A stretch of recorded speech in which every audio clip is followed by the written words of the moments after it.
In today's quick video, I'm going to show you what I found is the easiest way to carry a canoe on top of a vehicle with or without a roof rack. That's what's coming up next here on Survival on Purpose.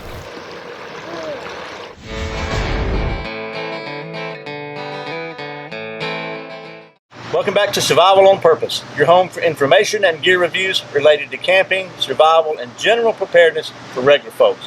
My name's Brian. Thanks for joining me. So I recently became the proud owner of an Old Town canoe. This is a Guide 147 model, if that's relevant, but what I'm about to show you will work on pretty much any canoe. So I do not have a rack on top of my truck, as you can see, and I was trying to figure out how to carry this. I looked up several videos on YouTube, as we all do, to figure out how to do things, and one of the things I saw was a rack that goes in the receiver for like a trailer hitch. I bought one of those on Amazon and for about 60 bucks, and it seems like it would work, but in order to do that, it kind of goes on the back of the truck and you would rest in front of the canoe on the top of the hood. So but in order to do that, you need something to put under it. So I went and found this this Malone canoe carrier. It's just basically these big foam blocks. And one more little ramble, I actually saw a Les Stroud video on how to do it, and he recommended using these. So that's what I bought. And this pack, for around $30, came with 4 of these blocks that are designed to clip onto the gunnel, to the rail of the canoe, and then sit on your car. It'll also work if you have a rail on your car, but I don't. It also came with a couple of ropes like this for the front and rear, and then 2 of these straps. And basically what you do is, and I'm going to show you, but you put these on here, like so, on here, about a third of the way back, depending on the size of your roof. And then you turn it upside down, you put it on the top of your roof, and you put straps over it through the doors. If you don't have racks. You have racks, you strap it to the rack. So once I got these on and got it up there, I realized I didn't even need that rack that goes in the bumper hitch. This works just great without it, and I'm going to show you that. So for $30, you can figure out you can carry a canoe on pretty much any vehicle. Now, if you have a single cab truck, this might not work as well. You might have to like tilt it down and put it on back of the tailgate, but I think it would still be the same principle. But for a car or anything that's got a front and a back seat size roof, it'll work. One thing I would recommend doing though, depending upon your canoe, this Old Town canoe actually has seats in it. I've got these tightened up where they don't move. But even when you tighten them all the way up, they still got some wobble to them. And I don't have mine screwed before I can take them off, but even if you screw them, it doesn't matter. They still got wobble on them. I'd recommend getting a couple of these bungee cords, and they're $3 for 2 of them. They're not very expensive. And going ahead and just strapping them on somewhere, and that'll help keep the seat from rattling. And then these straps will tap against the roof of your vehicle and drive you batty. So I just take them and just loosely tie them together where they're not flopping around. And you do that on both seats. And I promise you, it's gonna prevent a lot of aggravation of that thing tapping all the way down the road. Ask me how I know. So we'll do both seats like that, and then we'll put it on the truck, and I'll show you a couple things I learned the hard way. Okay, a little tip that might help. The canoe carrier kit comes with 2 guide ropes to basically go on the front and back to attach to somewhere on the front or back of your vehicle to keep it stabilized. I would recommend going ahead and tying them off to the ends of the canoe, so you don't have to try to climb all over the car and stretch and reach and do that once you get it on top, because trust me, it'll be easier. Again, ask me how I know. I'm going to use 2 half hitches, which is a good old Boy Scout knot, and then I'm going to back it up with 1 more hitch. And there's actually videos on the channel explaining how to do the 2 half hitches. And then they'll have a metal hook on the other end. I actually took the hook off. So the next step is going to be put the foam blocks on. They recommend going a third of the way from each end, so basically they're balanced.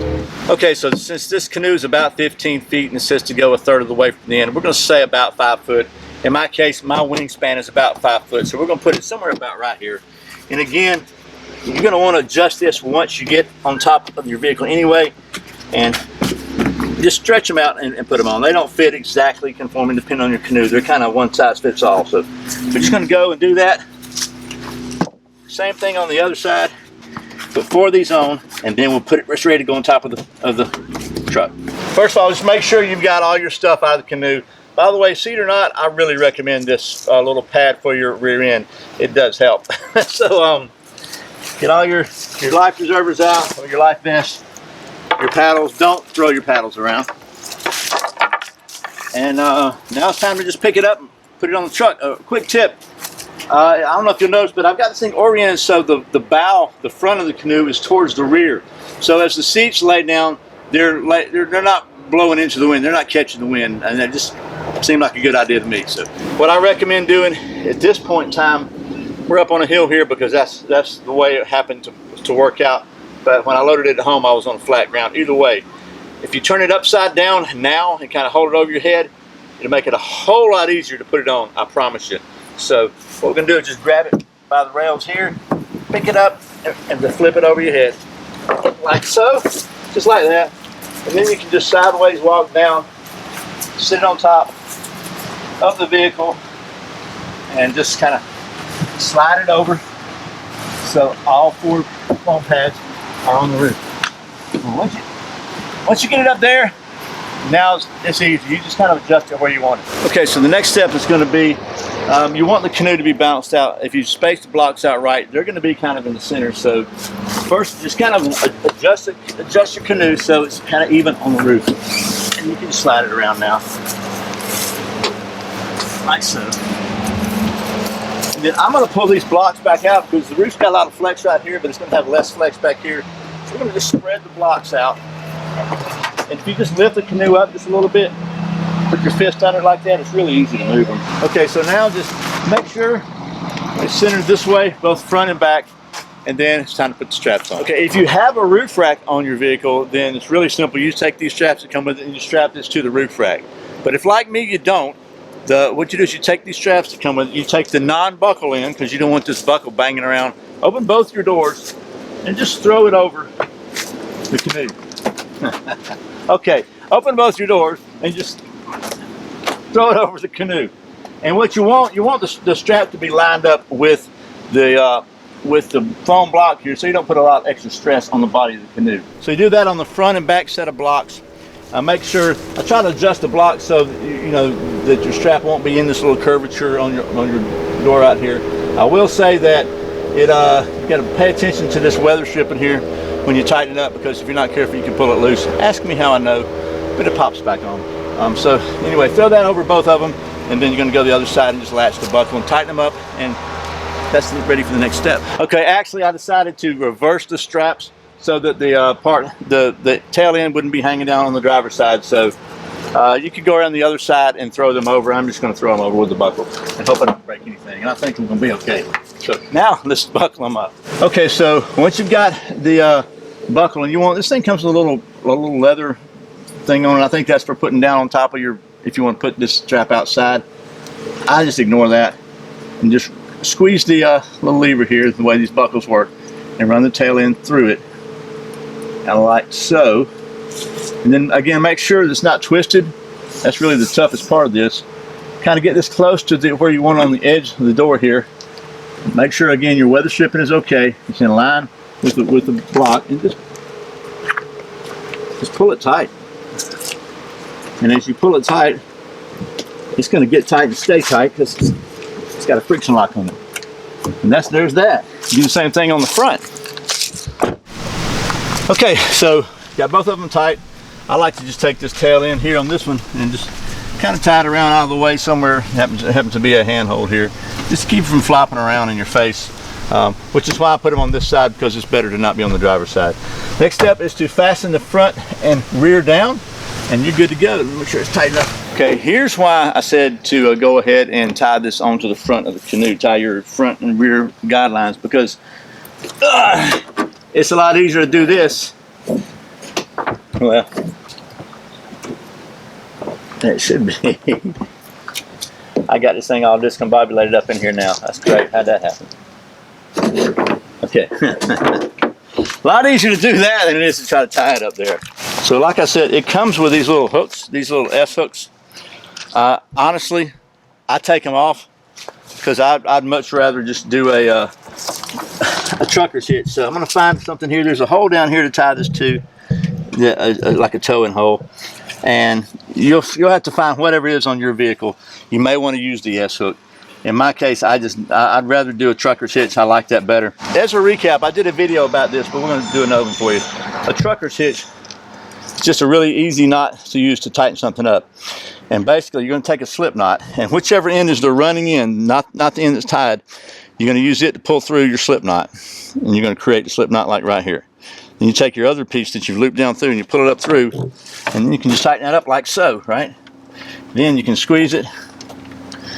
You can run that through, and it's really easy to pull loose. You just pull one pull, it comes loose, but it's pretty tight. Go around the back and do the same thing. Okay, we're gonna do the same thing on the back. In my case, I've got the trailer hitch here, so what I'll do is I'll just do my trucker's hitch up here first. I'll tie a loop here, bring this end back through, pull it, make my trucker's hitch somewhere up here, go down and wrap it around here like so, come up through here like so, and just pull it down tight. And you can really cinch this one because you're pulling against the front one to really tighten it up. Make your loop there, and you're good to go. She is solid as a rock now. So that is how easy it is to carry a canoe on pretty much any vehicle with at least a 4-foot roof line, basically. You could probably even get by with doing this on a regular, single seat pickup truck, single cab pickup truck, if you just squeeze the blocks closer together, because as long as you got your front and your rear lines tight, it'll balance it out. Or you could actually tilt the canoe from the roof back to the tailgate using the blocks, and it was the same principle. So for around $30, you got a very, very universal solution to carrying a canoe on pretty much any vehicle that I can imagine. Maybe not a motorcycle. So I hope this has been helpful. I will put a link in the description below. You can buy this exact same kit on Amazon. I'll put a link to everything I'm using here, the paddles I've used, and even the canoe. If you want to buy a canoe through my Amazon links, that'd be really cool. So, but I hope this has been helpful. Be looking for more canoe videos in the future. This is my first canoe ever. I'm really excited to own it. Had a little fun today at the lake with it, and I'm really happy that I found this solution, because the other one just seemed kind of I don't know. It's got its uses, but it certainly seemed a little rattly. I can just imagine going down the road. That thing sounds like a bucket of bolts running down the road. But this is very quiet. Once you tie those straps up, it just works. And I'm rambling, so I'm going to stop. I really appreciate you watching Survival on Purpose. I put out a brand new video every Friday and Saturday, and very often random videos throughout the week. You can check out another one right there. If you're not subscribed, please click down in the corner, click that subscribe button, and then click that little bell notification button so you don't miss a single video. I really appreciate the support. Once again, my name's Brian. You're watching Survival on Purpose. Remember, survival's not an accident, so be prepared. I'll see you next time.